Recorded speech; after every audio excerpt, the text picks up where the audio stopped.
Ahí les estoy compartiendo pantalla. Sí, me comenta si la pueden ver.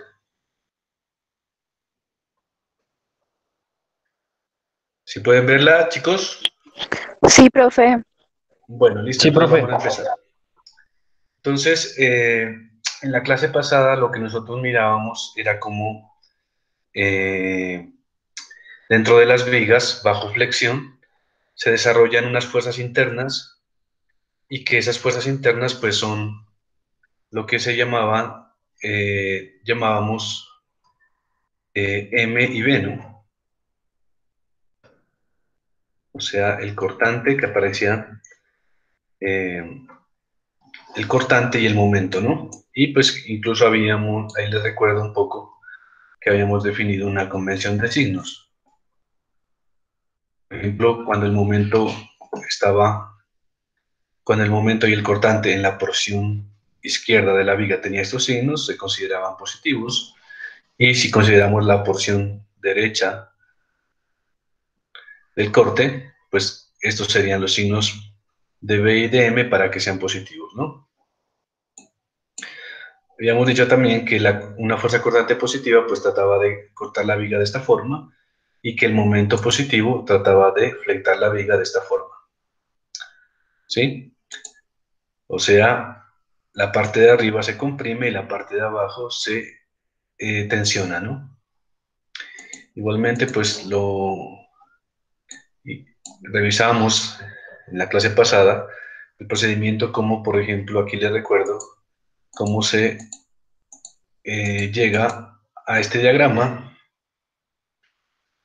de M versus X, o sea, cómo varía el momento a lo largo de X. Noten aquí que he suprimido el diagrama de cortante porque, pues, si bien es importante determinar ese diagrama, sobre todo cuando se vayan a encontrar esfuerzos cortantes dentro de la viga, pues para efectos de flexión y de esfuerzos, es más importante este diagrama, ¿no? El diagrama de momento versus eh, a lo largo de la longitud de la viga, ¿no? Entonces, para este caso, por ejemplo, habíamos obtenido este diagrama. ¿Listo? Entonces, ¿cómo llegamos a este diagrama? Pues haciendo cortes y aplicando las ecuaciones de equilibrio estático, de sumatoria de fuerzas en X y en Y debe ser igual a cero y sumatoria de momentos con respecto a cualquier punto debe ser igual a cero, si la viga está en equilibrio, ¿cierto? Algo que quedaba pendiente y de hecho creo que Juan David Paredes me preguntaba en la clase pasada, y es qué pasa cuando la carga no es puntual. Y aquí tenemos un ejemplo de una carga que no es puntual, sino que es una carga distribuida. O sea, tenemos una carga W minúscula aquí, que pues es una carga por unidad de longitud.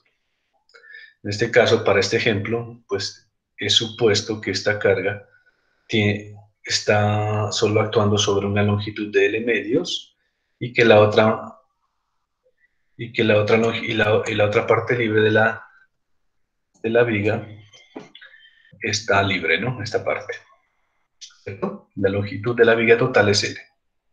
Tengo tres puntos, A, B y C. Entonces, pues normalmente nos piden que determinemos las reacciones en los soportes, que hallemos los diagramas de cortante de M y de B y identifiquemos el momento máximo. Bueno, entonces, ¿cómo hacemos para encontrar las reacciones en los soportes? Entonces hacemos lo que hacíamos en estática, que se llama hacer un diagrama de cuerpo libre, donde se han reemplazado los soportes por unas fuerzas que son desconocidas. Las hemos llamado en este caso RAY y RCY. Y aquí tendría la carga distribuida, ¿no? ¿Listo? Bueno. También le recuerdo de estática que una carga distribuida como esta, pues estáticamente para algunos análisis, sobre todo cuando yo la puedo considerar toda esta carga completa, se la puede reemplazar como si fuera una carga puntual.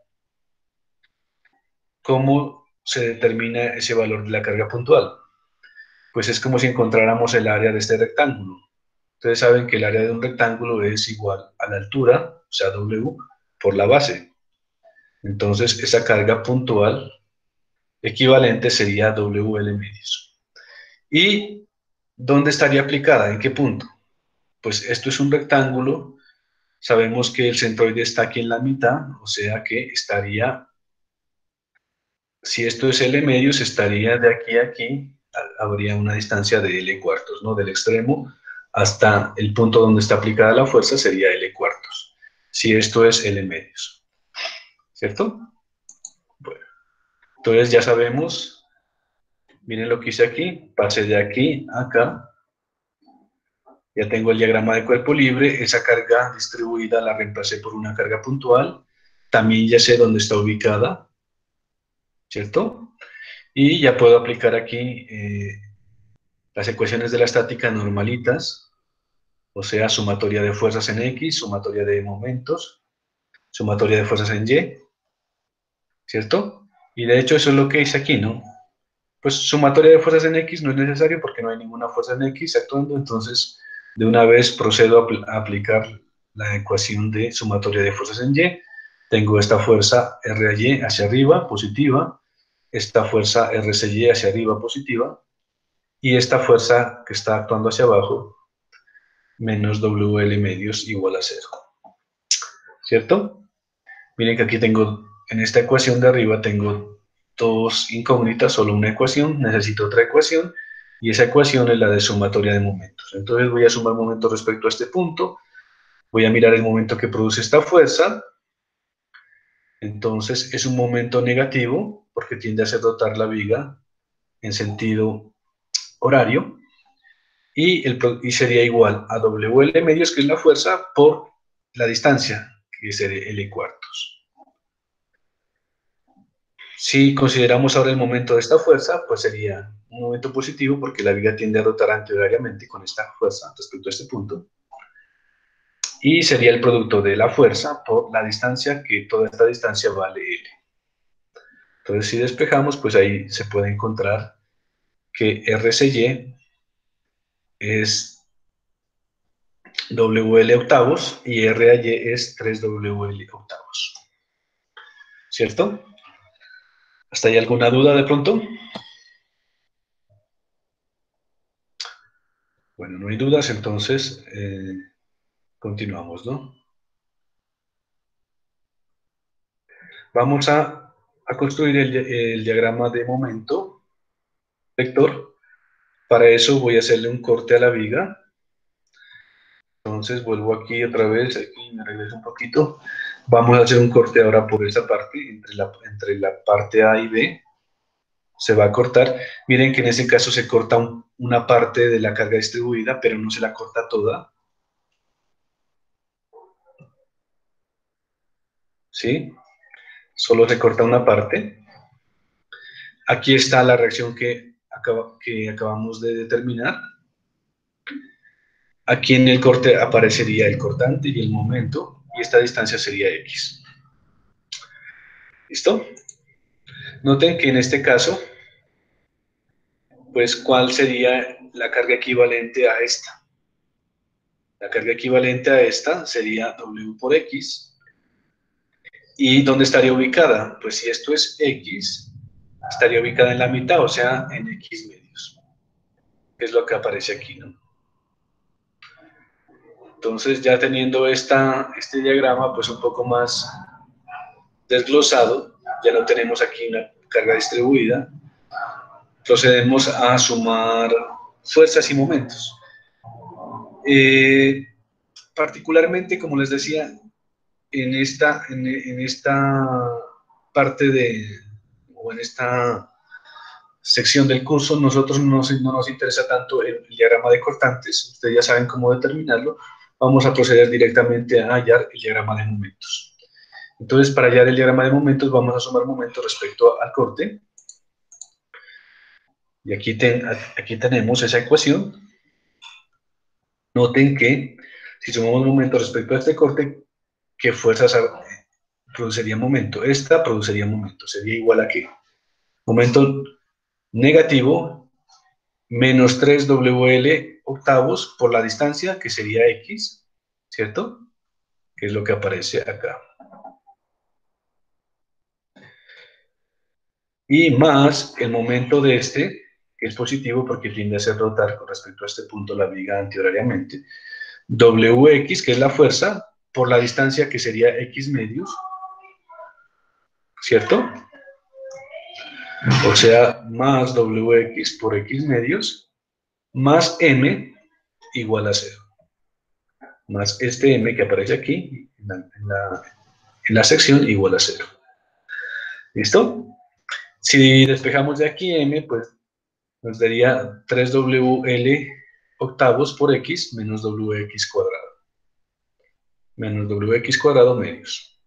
Si evaluamos esto en los extremos del intervalo, cuando X vale 0, esto se anula, X vale 0, X vale 0, esto se anula, o sea que M valdría 0, y cuando X vale L medios, aquí reemplazamos L medios, entonces aquí nos daría 3W, aquí tendríamos un L por este L, sería L cuadrado, y aquí habría un 2, que multiplicado por este 8, se hace 16, por una parte. Por otra parte, cuando reemplazamos Profe, este X por...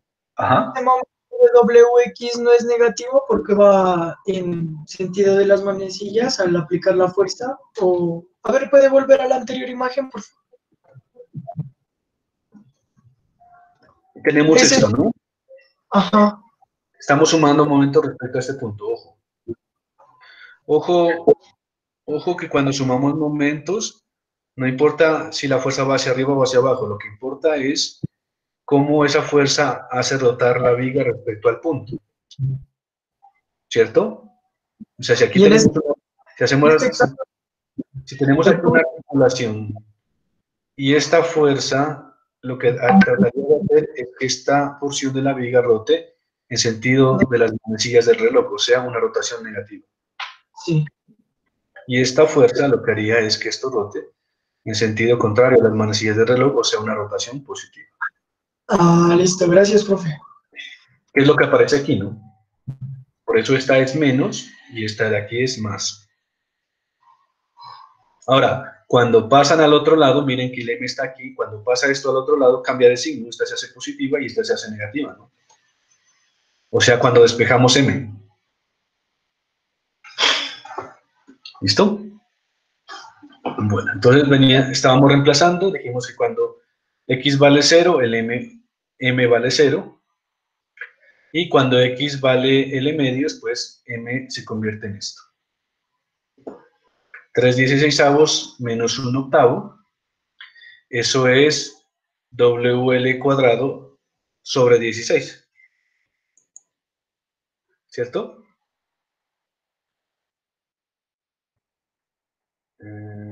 ¿Qué es lo que tengo aquí? A ver, ¿qué es lo que tengo aquí? Entonces, aquí vale 0 y aquí en L medios vale WL cuadrado sobre 16. Bueno, sin embargo, noten que esta es la gráfica de esa función, pero aquí hay un máximo, ¿no? Entonces, ustedes se acuerdan, si yo tengo esta función, ¿ustedes se acuerdan de cálculo cómo se calculaba un máximo y un mínimo? Pues la forma como se hacía era una forma es gráficamente y tabulando los datos. Otra forma más fácil y más directa es que esta función se deriva con respecto a x en este caso y se iguala a 0. Que eso fue lo que yo hice aquí. Entonces derivé esta función y la igualé a 0. Entonces aquí esto me da, esta x, pues aquí se va en la derivada, baja este 2, se cancela con este y me queda esto, ¿no? Entonces, esta función, la derivada de esta función es igual a 0 cuando x vale 3L sobre 8. Eso quiere decir que cuando x vale 3L sobre 8, hay un máximo o un mínimo. En este caso, pues, estaríamos hablando de un máximo, yo lo reemplacé, y me da 9WL cuadrado sobre 128. que sería el máximo, ¿no? Y aquí lo he dibujado, pues es el máximo de esa función en esa porción. Entonces, cuando miren que ya tenemos aquí varias cositas importantes. Cuando teníamos cargas puntuales, esta función simplemente era una función lineal, la función del momento. Ahora ya nos damos cuenta de que nos dio aquí una función cuadrática, una función parabólica, por una parte. Por otra, cuando teníamos cargas puntuales, normalmente los máximos los teníamos en los extremos del intervalo, o sea, en cualquiera de los extremos, ¿cierto? Acá noten que ya el máximo no aparece en el extremo del intervalo, sino que aparece pues, en un punto, en cualquier punto, que puede estar en cualquier punto de ese intervalo. Entonces, para encontrar ese punto, pues tenemos que recurrir al cálculo, hacer esta derivada y encontrar ese punto donde hay un máximo, y así podemos encontrar el momento máximo. ¿Por qué nos interesa este momento máximo? Pues porque sabemos que las vigas van a fallar en esos puntos, ¿no? Donde los momentos vectores tienen un valor grande. ¿Listo? Bueno, lo siguiente sería hacer el otro corte, o sea, el corte entre B y C. Miren que aquí tengo ya el otro corte. Los extremos de los intervalos serían entre L medios y L, o sea, esta función que vamos a obtener ahorita es válida entre L medios y L, y tenemos aquí estas fuerzas. Tenemos la reacción, que la calculamos al principio, tenemos la carga distribuida. Noten que a diferencia del anterior corte, ahora en este corte está toda la carga, ya no está una porción de la carga, sino está toda. Tenemos el cortante y el momento flector. Entonces, noten que esta carga aquí yo la podría reemplazar directamente ya por una carga distribuida, ¿cierto? Entonces, ¿cuál sería el momento respecto a este punto? Momento de esta fuerza, que sería menos 3 octavos WL por X, que es la distancia, más el momento de esta fuerza puntual, equivalente, que estaría aquí, que sería WL medios por la distancia, que sería X menos L cuartos, más M igual a 0. Entonces, despejando aquí M, nos daría esta función, y pues igual esa función también la podemos tabular para mirar cómo se comporta, ¿no? Bueno, entonces, aquí la he tabulado. Si X igual a L medios, el momento vale WL cuadrado sobre 16. Si X igual a L, va M igual a 0. O sea que correspondería a esta parte de la gráfica que empieza aquí y termina aquí. ¿Listo? Entonces, así es como se hace un diagrama de momento cuando la carga es distribuida. ¿Cierto? ¿Hasta ahí hay alguna duda? ¿No hay dudas? Bueno. Entonces, noten lo siguiente, ¿no? Les hago esta aclaración aquí. Bueno, en este caso, por ejemplo, yo tengo aquí tenía una carga distribuida que era uniforme. Entonces, esta área, pues, era el área de un rectángulo. Si tenemos aquí un triángulo, pues entonces el área que deberían calcular es el área de un triángulo. Es decir, si esta es una carga triangular, una carga distribuida triangular, pues debería aquí haber involucrado un cálculo de el área de un triángulo. Y además el centroide de esa carga distribuida, o la posición donde estaría la carga equivalente, pues correspondería al centroide de un triángulo. Y si tiene otra forma, pues igual. Bueno, habiendo hecho esa salvedad, volvamos otra vez a las ecuaciones de resistencia. Entonces, las ecuaciones de resistencia, nosotros hemos dicho que el esfuerzo es proporcional al momento, al Y máximo, sobre el momento de inercia en la dirección ZZ. ¿Cierto? Esta ecuación se la puede reorganizar si nosotros definimos algo que se llama S, o módulo de la sección. Si a esta variable S se la llama como IZZ sobre Y máximo, entonces pues noten que aquí el esfuerzo máximo sería M sobre S, y podríamos despejar de aquí es sigma, y nos daría que S es igual a M sobre sigma máximo. Entonces, ahora, si nosotros consideramos el valor absoluto del momento, queriendo decir eso, que solo importa el signo, ¿no? Que solo importa la magnitud, no el signo, entonces podríamos decir y establecer un criterio para seleccionar vigas, para seleccionar perfiles, que es que el módulo de la sección debe ser mayor o igual que M sobre el esfuerzo máximo, o M sobre el esfuerzo admisible de la sección, porque normalmente pues siempre vamos al límite, y el esfuerzo máximo en el caso límite sería igual al esfuerzo admisible. Y eso nos va a permitir entonces, por ejemplo, hacer algunos cálculos. Entonces, por ejemplo, miren, con esta definición de S, por ejemplo, para un rectángulo, nosotros sabemos que el momento de inercia es igual a BH cubo sobre 12, y que el Y máximo es H medios. Aquí podemos hacer esta orejita, y nos va a dar que para una sección rectangular el módulo S es 1/6 de BH cuadrado. Y así podríamos hacerlo para otras secciones, ¿no? Entonces, en vez de ponernos a hacer esto para un montón de secciones que hay, porque hay muchos perfiles estructurales, lo que los ingenieros han realizado es que han hecho una tabla de perfiles. Aquí les muestro una porción de una tabla de perfiles comerciales. Por ejemplo, estos perfiles son de esta forma.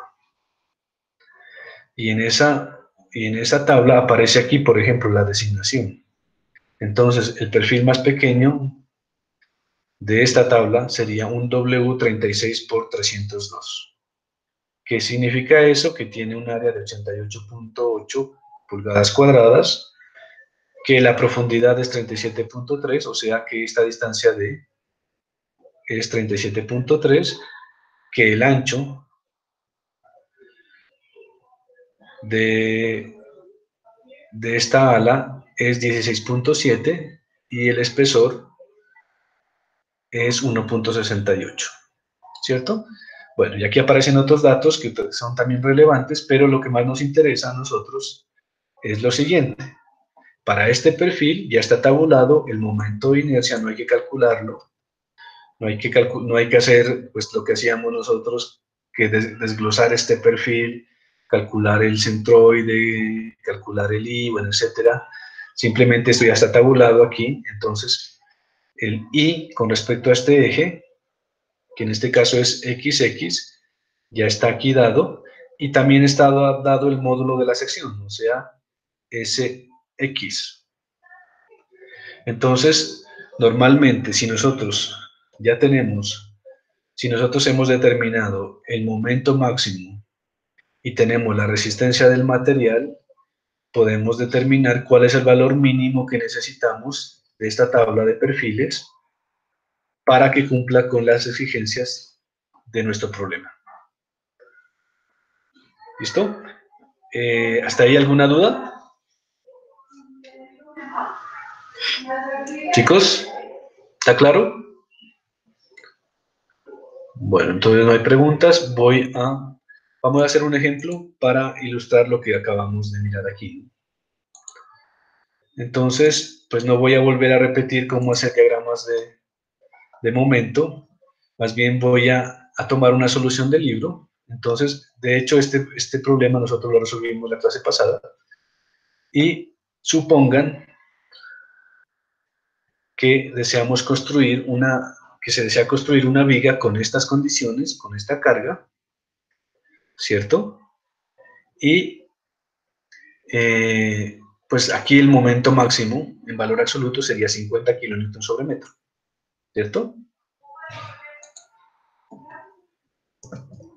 Entonces vamos a hacer el calculito aquí. ¿Cuánto necesita? ¿Cuál perfil vamos a usar para poder aplicarlo en esta viga, ¿no? Bueno, entonces para eso yo voy a tomar aquí este diagramita.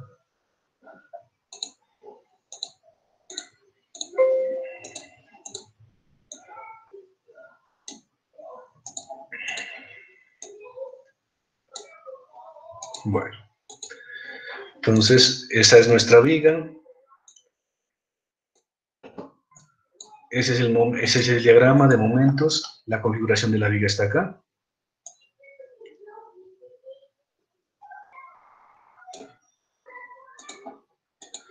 Bueno, la voy a pegar aquí para tenerla de referencia. No creo que la utilice. Bueno, supongamos entonces que aquí tenemos el momento máximo, el valor absoluto, es de ¿cuántos newton metro? Metro. ¿Sería cuánto? En valor absoluto sería 50.000. 50.000. 50.000, ¿no? 50.000 newton metro. Ese sería el... Bueno. Vamos a suponer que la resistencia del material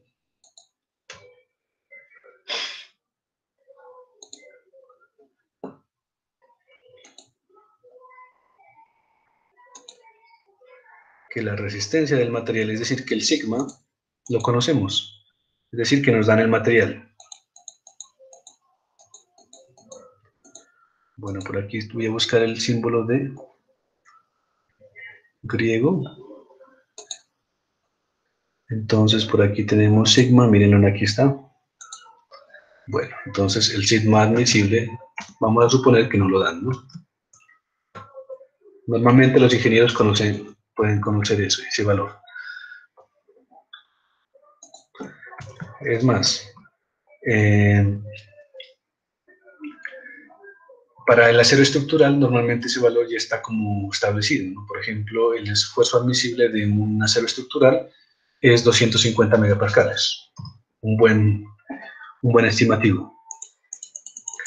¿Listo? Bueno. Entonces ya podemos calcular el S mínimo, ¿cierto?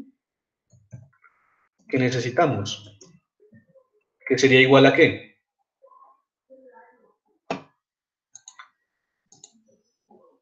Bueno, entonces nos vamos acá. Miren que el S simplemente es dividir M sobre el sigma, sobre el esfuerzo. El momento máximo sobre la resistencia.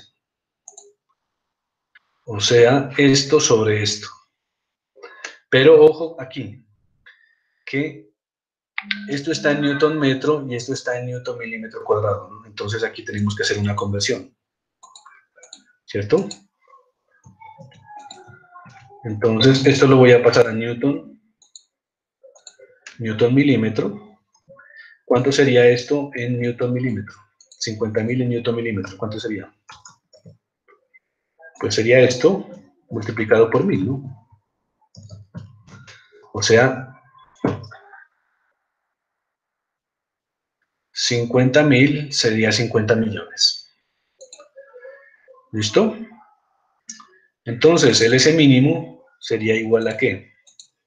¿En qué unidades nos daría? Miren, aquí tengo newton metro, acá tengo newton sobre milímetro cuadrado. Los newtons se cancelan y me quedaría en milímetros al cubo, ¿no? ¿Listo? O sea que yo debería dividir esto dividido esto. O sea, el momento dividido la resistencia, ¿no? Eso me da 200.000 milímetros al cubo. Eso sería lo mínimo que necesito.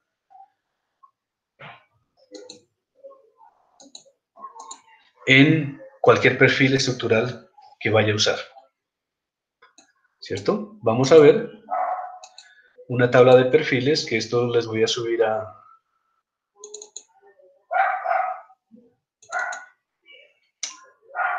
Les voy a subir a la plataforma. Vamos a ver por aquí una tabla de perfiles. No aparece por aquí. Bueno, entonces voy a abrir el libro. Y el libro se aparece. Bueno. Entonces aquí tengo, mire, aquí tengo la tabla de perfiles.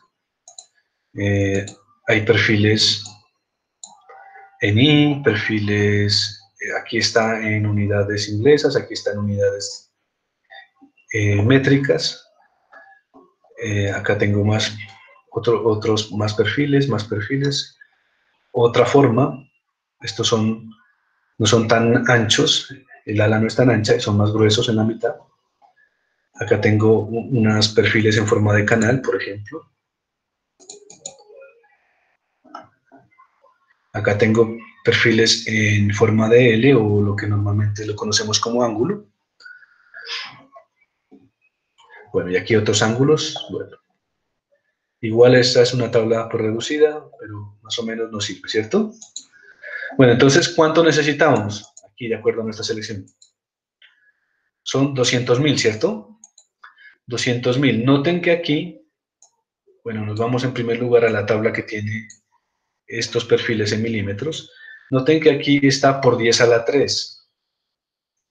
O sea que esto lo tenemos que dividir entre 1000 para poder buscarlo en la tabla. Esto sobre 1000 nos daría el S mínimo, pero por 10 a la 3. Por 10 a la 3.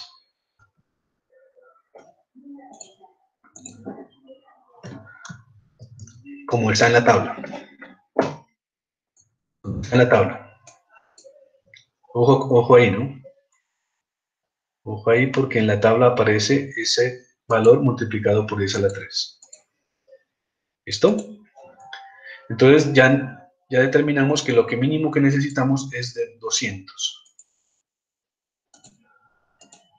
Entonces nos vamos acá, vamos a mirar, por ejemplo, este tiene un S de 18.500, está sobradísimo, porque solo necesitamos 200, estaría sobradísimo, y aquí podemos ir mirando, hay unos que están un poco más acordes, por ejemplo, este ya está un poquito más acorde a lo que necesitamos,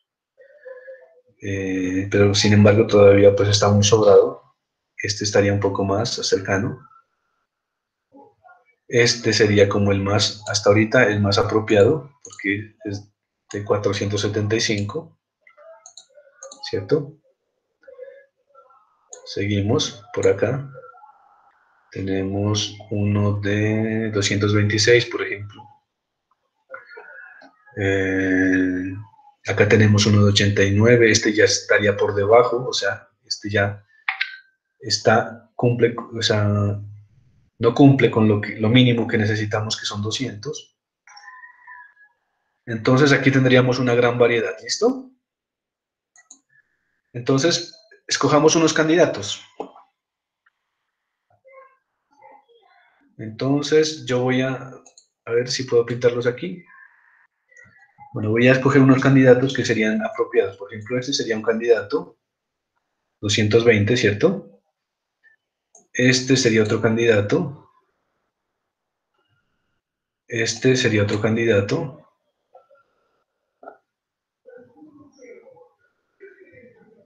Y bueno, creo que no hay más, ¿no? Entonces, vamos a seleccionar esos perfiles, los vamos a comparar. Entonces, tengo aquí un W250 por 22.3, un candidato, un W200 por 26.6 y tengo un W150 por 29.8. Esa es la referencia como uno lo pediría, el perfil. Vamos a mirar de estos perfiles cómo es el área, por ejemplo. Veamos el área de este. 2.850 milímetros cuadrados.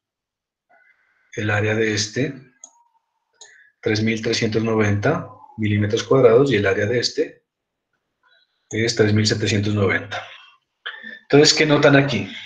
Si bien estos tres perfiles cumplen con el S mínimo que necesitamos, de 200, ¿cuál sería más liviano? Pues el que tiene menos área, ¿no? O sea, este. Este sería el más liviano. Entonces, el ingeniero lo que debería determinar es si este perfil cumple con lo que necesita, porque no solo es cuestión del área, sino también de las dimensiones. Ya que normalmente cuando nosotros diseñamos, pues tenemos que mirar si estas dimensiones se ajustan a lo que necesitamos. Pero esos tres perfiles cumplirían, y de esos tres perfiles, el más barato y más liviano sería este. ¿Listo? Entonces, los voy a copiar acá.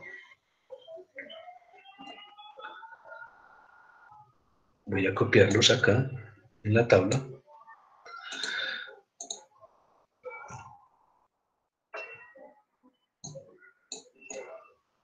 Entonces, tentativamente, yo elegiría un perfil, el más liviano sería este, ¿no? Elegimos, entonces elegiríamos un W 250 por 22.3.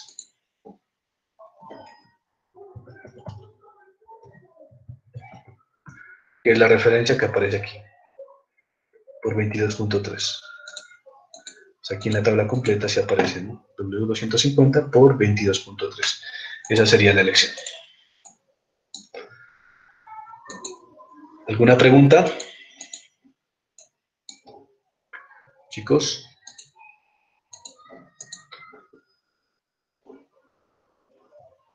Entonces, esta tabla también la voy a subir ahí, de pronto la necesiten, o la quieran ustedes revisar.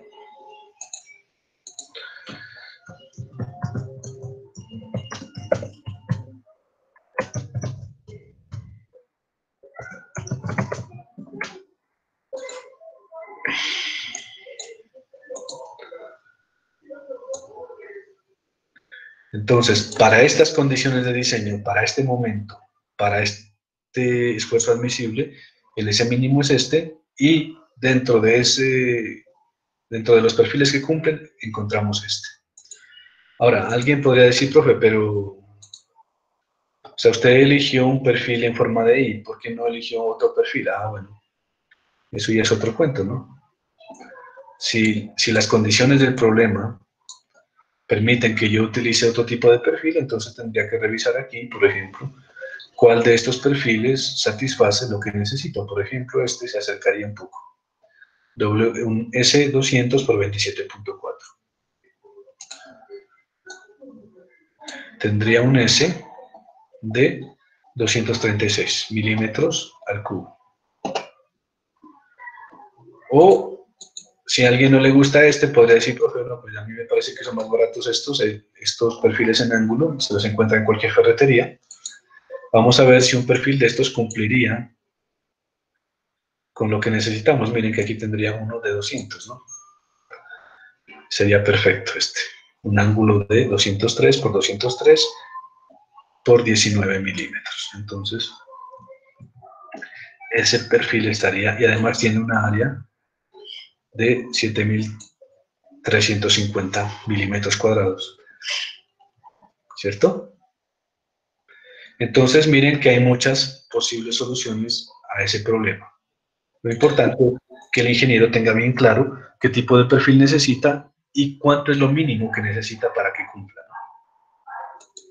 Profe, en el desarrollo, ¿por qué le tomó el máximo como 50? O sea, el M máximo como 50 y no el de 28. Ah, bueno, espérame, entonces vamos acá, ¿no? Dices que ¿por qué da 50? Es que ya estamos suponiendo... ¿Por qué tomó el de 50 y no el de 28? O sea, estoy ahí un poquito. Ah, ojo aquí, ¿no? Ojo aquí, porque aquí en esta fórmula el M que aparece es el M máximo en valor absoluto, ¿no? Por eso están esas rayitas aquí. No sé si lo dije, pero es el m máximo en valor absoluto. Entonces, si tú calculas el valor absoluto de 50 y de 28, pues el más grande es 50. Ah, ya, gracias, profe. ¿Listo? ¿Alguna otra duda?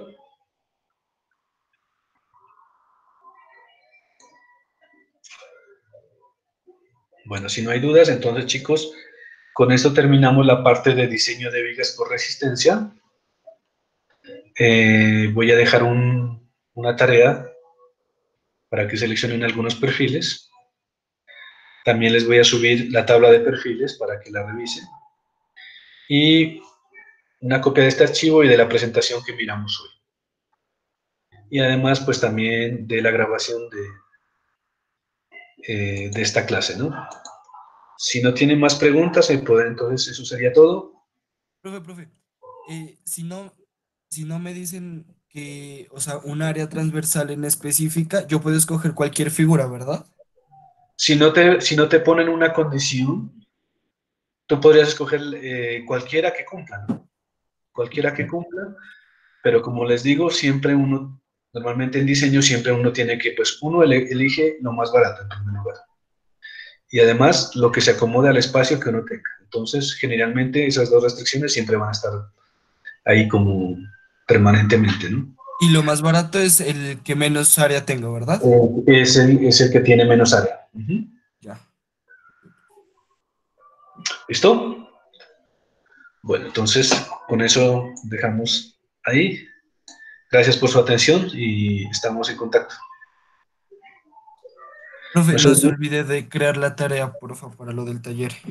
Sí, me decía un compañero que hay una forma de crear como un repositorio donde se dejan las tareas. Entonces, voy a averiguar cómo se hace eso y ya les pongo ahí el repositorio para que me suban el taller anterior. Y para este, pues también haría lo mismo, ¿no? ¿Listo? Bueno, Dale, profe. entonces muchas gracias. En el chat, por favor, no se olviden de poner sus nombres a manera de llamado de lista, simplemente para control nuestro, ¿no? Y gracias por su atención.